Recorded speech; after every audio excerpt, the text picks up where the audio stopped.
اور جیسے ابن مسعود فرماتے ہیں کبر ما کبر الامام، جب تک تیرا امام تکبیریں کہتا رہے۔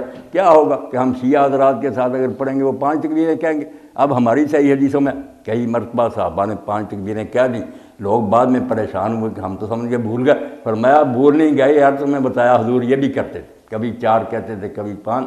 اور حضرت علی رضی اللہ عنہ کا صحیح بخاری میں کہ اگر بدری صحابی فوت ہوتا تھا 6 تکبیریں بڑھتی جاتی تھی، دعائیں ہوتی جاتی تھیں، اور عام آدمی فوت ہوتا 5، صحابہ کے علاوہ کوئی دوسرا ہوتا 4۔ اس لیے علم حاصل ہو جائے نا، تعصب ختم، تشدد کا بیڑا غرق، آدمی کا ذہن کھلا ہو جاتا، جہاں جاتا خوش کہ ایک طریقہ یار سرکار کا یہ تھا، دوسرا یہ میرے آقا کا طریقہ، خوش ہو کر پڑھتا۔ جب بے علمی ہوتی نا پھر تشدد، جہالت سے تشدد جنم لیتا کہ لوگ سمجھ لیتے بس علم یہی ہے، اس کے بعد سب گمراہی ہے۔ اس سے بربادی ہوگی کہ یہ مسجد کے ملا حجرہ سے نکل کر باہر نہیں جاتے کہ دوسروں کی کتابیں پڑھیں اور ان کے دلائل دیکھیں کہ انہوں نے حضور سے لیا، ان کا بھی ثبوت نبی علیہ السلام سے۔ اس لیے پریشان ہونے کی کیا بات۔ اور دعاؤں کے بارے میں آپ حیران ہوں گے، یہ تو ہم کہتے ہیں آپ کو جنازے کی دعا یاد نہیں۔ میں نے احادیث میں دیکھا صحابہ کرام کے جنازے جب پہنچے کوئی دعا مقرر نہیں تھی، ان کی اپنی زبان تھی، زبان میں جو جی چاہتا تھا کہتے۔ اب دیکھیں حضرت ابوبکر صدیق رضی اللہ عنہ کی دعا چھوٹی تھی مگر ایسی ہے کہ میں سمجھتا اس کے بعد کوئی کثر ہی نہیں رہ گئی۔ جب وہ نماز جنازہ پڑھتے صرف اتنا کہتے تیسری تکبیر کے بعد، اللہم عبدک، یا اللہ یہ تیرا بندہ ہے، تو جو چاہے اس کے ساتھ کرے، تو مالک، ہم کیا دخل دے سکتے، بخشے یا عذاب دے۔ اسلم الاہل والآل والعشیرہ، اب اس کے گھر والے، اس کا کنبہ، اس کی سب برادری ساتھ چھوڑ گئی، کوئی حامی نہیں اس کے ساتھ، یہ تنہا تیری عدالت میں پیش ہو گیا۔ والذنب عظیم، اور ہم خود اقراری ہیں کہ اس کے گناہ بہت ہیں، وانت الغفور الرحیم، مگر تو بخشنے والا اور مہربان۔ دیکھیں کیسی حدیث ہے کہ بندہ ہے تیرا، جو حکم صادر ہوگا کون دخل دے سکتا، کوئی حامی بھی نہیں ساتھ، گناہ بھی بڑے ہیں، مگر تیری مغفرت اور رحمت کے سامنے کیا ہے۔ حضرت ابن عمر رضی اللہ عنہ پڑھتے اتنا کہہ دیتے اللہم بارک فیہ وصلی علیہ واغفر لہ وآورد حوض رسولک سیدنا محمد، اس کو ہمارے آقا سیدنا محمد کے حوض پر پہنچا دینا۔ اللہ دعائیں کرتے، اس لیے کوئی دعا نہیں ہم پھنس سمجھتے ہیں کہ یہ یاد کریں، یاد ہو جائیں تو اچھی ہے، آپ کی دعائیں بڑی بابرکت ہیں، وہ بھی ایک نہیں کئی ہیں، کسی جنازے میں آپ نے کوئی پڑھی، کسی نے کوئی، کھلا کہا۔ اور صحابہ کے عمل سے پتہ چل گیا کہ بندوں کو چھٹی ہے کہ وہ لکھی ہوئی دعاؤں کے علاوہ بھی اگر کہنا چاہیں۔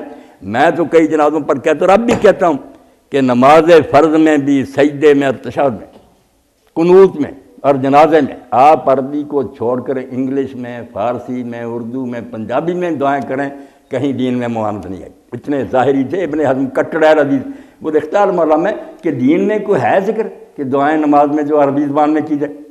عربی میں پڑھنے کی پابندی صرف ایک چیز پر ہے کہ آپ سورہ فاتحہ اور سورت، اس کو اگر ترجمہ کر دیں وہ اللہ کا کلام نہیں رہے گا۔ کتنا بہترین ترجمہ نہیں برابری کر سکتا بلسان عربی مبین پڑھنا، اس کے علاوہ کہیں بندش نہیں۔ اور آپ حیران ہوں گے کہ نمازیں اسی لیے ہمیں بوجھ محسوس ہوتی، دعا نہیں کرتے، بعد میں دعا کا خیال آتا۔ اللہ کے رسول نے سنگھار لے ذخیرہ، کبھی دعا کے بعد، نماز کے بعد ہاتھ نہیں اٹھائے، ایک حدیث بھی نہیں کہ آپ ضرورت ہی نہیں پڑتی، نماز ساری دعا، 6 جگہ آپ نے نماز میں دعا کی ہے، اللہ اکبر کہتے، کبھی سبحانک اللہ، کبھی اللہم باعث بینی، کبھی وجہت دعا، آغاز میں دعا، رکوع میں جاتے تھے اس میں سبحانک اللہم ربنا و بحمدک اللہم اغفر، نمونے سیدھے کھڑے ہوئے، پھر سمع اللہ لمن ربنا اللہم طہرنی من الذنوب والخطایا۔ سجدے میں تو خاص آپ نے کہا، سجدے میں بندہ اپنے رب کے سب سے قریب ہوتا ہے۔ اب اس سے زیادہ آدمی کیا کرے گا کہ اپنی پیشانی اس نے رکھ دی ہے زمین پر، یہ بالکل اپنی زبان میں سمجھے کہ جیسے کسی کے پاؤں پڑ جاتا۔ فرمایا اس وقت پر یہ دعا، اب زور لگا دو دعا میں، فکم نہیں استجاب والا، جو تم سجدے میں کرو گے گارنٹی ہے کہ قبول ہوگی۔ اور آخری تشہد میں فرمایا کہ جب درود شریف سے فارغ ہو جاؤ، اب جتنی دعائیں جی چاہتا مانگ لو، سلام اس وقت کہنا جب تم سیر ہو جاؤ۔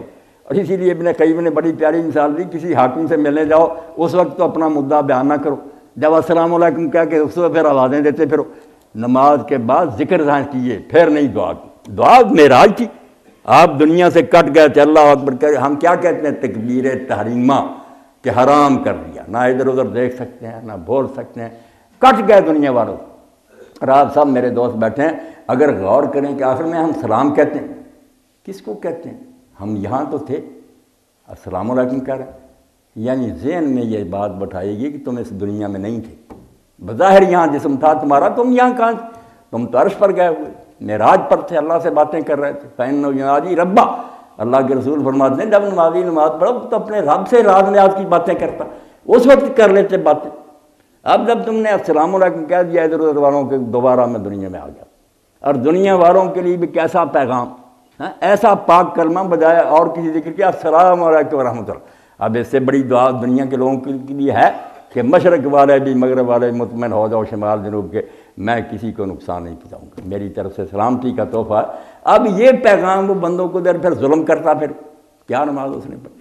تو نماز میں میرے بزرگوں دوستو آپ دعاؤں میں لگ جائیں، جہاں جائیں نا سبحان ربی العظیم کہنے کے بعد دو چار وہاں کر لیں، سجدے میں جائیں، آپ کو پتہ کئی لوگوں نے جب یہ شروع کی، اللہ گواہ انہوں نے پڑھوں نے آ کر کہا مولانا زندگی میں اب نماز کا مزہ ہے، کہ نماز تو خود ہماری اپنی ضرورت ہے، جب رٹی پڑھیں گے بٹن دبایا چل رہا کام، کوئی پتہ نہیں، السلام علیکم پر پتہ لگے گا کہ نماز تو کر، یہ نماز نہیں دین نے سکھائی۔ نماز مناجات کہ رب سے راز کی باتیں کرو، دل کھول کر کرو، پنجابی میں کرو، نظم و نثر۔ میں ایک واقعہ آپ لوگوں کو بیان کر دوں ایمان کی تازگی کے لیے۔ حاجی صاحب یہ آئے مکہ میں، ایک شخص ہندوستان سے ہجرت کر کے مکہ معظمہ چلے گئے، انگریزی حکومت تھی، جہاد کیے، گرفت شروع ہو گئی، جان بچا کر چلے گئے، ہجرت کی۔ حاجی امداد اللہ مہاجر مکی رحمۃ اللہ علیہ، پیر میر علی شاہ رحمۃ اللہ علیہ نے ان کی وہاں بیعت کی، اور پیر صاحب کا ارادہ وہاں ہی رہنے کا تھا کہ میں نہیں اب گولڑا جاؤں گا، مکہ میں رہ پڑوں گا، مدینہ میں۔ تو حاجی امداد اللہ رحمۃ اللہ نے کہا میر علی ہندوستان میں ایک فتنہ جنم لینے والا ہے، اور اس کی سرکوبی کے لیے تیرا وہاں پہنچنا ضروری ہے۔ پیر صاحب آئے اور آتے ہی پتہ چل گیا کہ مرزا غلام احمد نے نبی ہونے کا دعویٰ کر دیا، اور مقابلے میں پھر اہل حدیثوں نے، دیوبندیوں نے، بریلویوں نے، شیعوں نے، سب نے لکھ کر دیا کہ ہمارے وکیل پیر میر علی ہیں، یہ اگر غلام احمد کے مقابلے میں ہار جائیں ہم سب ہار جائیں، اگر یہ جیت جائیں، وہ ہمارے سب کے نمائندے تھے، احترام کرنا چاہیے۔ وہ پہلے بھی شروع بات ہوئی تھی کہ قوم کے کریم لوگوں کا احترام کرو، اس میں یہ تفریق بالکل نہیں ہونی چاہیے کہ وہ بریلوی ہیں، وہ پیر ہیں، وہ فلاں ہیں، ہمارے سب بزرگ ہیں، جس نے جو کام کیا، غلطیوں کی کیا بات ہے، مجھ سے بھی ہوتی ہے، علم ہی ہے نا، اللہ کے رسول کے ساتھ کون معصوم ہے، احترام کرنا چاہیے۔ تو بالکل حاجی امداد اللہ رحمۃ اللہ علیہ کے ایک ماننے والے تھے، حاجی تجمل حسین سید تھے، انہوں نے حاجی صاحب کو لکھا کہ حاجی صاحب میں نے ایک دن شافعیوں کے پیچھے فجر کی نماز پڑھی۔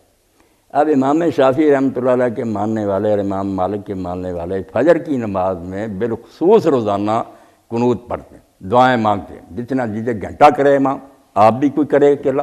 مالکی پہلے کرتے ہیں رکوع سے جانے سے پہلے، جب سورت ختم ہوئی ہاتھ اٹھا لیے، دعائیں مانگتے رہے کہ دن سٹارٹ ہو رہا، رب سے مانگ لیں۔